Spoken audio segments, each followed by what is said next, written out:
Monday Health Minutes, sponsored by Valley Health. Hi, I'm Melanie Shafer. Welcome to Monday Health Minutes with Valley Health. Cochlear implants are medical devices designed to provide a sense of sound to individuals who have hearing loss. How do they work? They can be life-changing. So today we're talking with ear, nose, and throat doctor, Dr. Thomas Jung from Valley Health about that. This is a really interesting device. Can you describe to me what a cochlear implant is? Sure.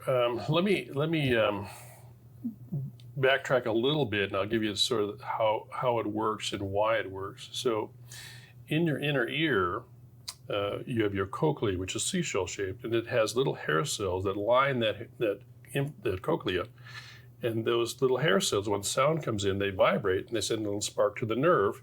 And that nerve goes to your brain and tells your brain that you're hearing certain sounds. And that cochlea is divided up into different frequencies, with low frequencies being in the base of the tern or the base of the seashell, and high frequencies being in the high part of the seashell. As we get older, or even from some disease states, you lose those hair cells. And so what happens is that there's nothing to vibrate when that sound comes in, so there's nothing to spark the nerve, and so you can't hear.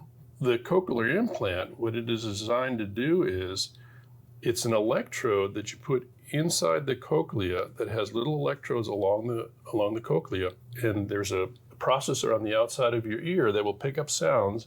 It'll convert that to electrical energy and fire those electrodes along the cochlea so you can then hear sounds again.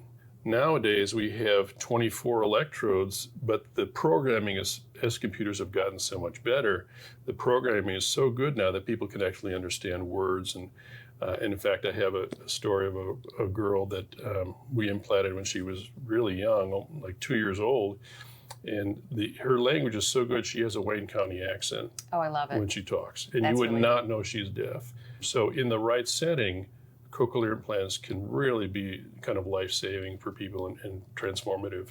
That's an amazing story. How do you determine who is going to benefit from a cochlear implant? Exactly, yeah. So the question is, people will come in and say, hey, am I a candidate for a cochlear implant because I can't afford hearing aids? If you can use a telephone, that's usually a pretty good criteria that your hearing is probably still too good for a cochlear implant, because you really have to be deaf for a cochlear implant. And the reason for that is, if I implanted someone with normal hearing, they would say, this is worse than what I had before. So you really want to pick those people that will say, you know what, I am really struggling here.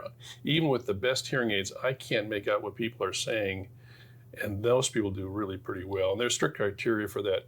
So if you look at candidates for cochlear implants, who does the best? The ones, adults that have heard their whole life, have lost hearing, their brain is already pre-wired for sound, so their brain knows what to do once you give them that electrical input, and they do great. The next group that does really well are little children. Like if you can implant a child at 1 year of age, but the hard part is figuring out how deaf they are. But if you implant a child at 1 year of age or 2 year of age, their brain is still plastic enough that you give that sound input, it will develop normally. It will have a normal auditory cortex, and they will develop sound and language just like you or I do hearing sounds normally. The people that unfortunately do the worst are ones that have been deaf their whole lives, have never really heard. If you can imagine that, since their brain has never had sound input, it's not hardwired for sound yet, and the brain has to get that information from someplace and store it someplace. If those spaces are already met, it's going to be difficult for them to have that. How do you begin the process of pursuing a cochlear implant? So the first thing is get a hearing test. Again, we want to see what level you are, and the criteria is that, again, they talk about different levels of hearing, from mild loss to severe loss. The criteria currently are, if you have severe to profound loss, which means to me is like, I can't really use a telephone anymore, those kind of things, those people are probably going to be candidates. But what we do then is we do a specialized hearing test. We actually look at your understanding. And if I give you a series of words, can you understand those words with your best hearing aid? So if you can understand over 50% of what the words are, you're probably not a candidate yet.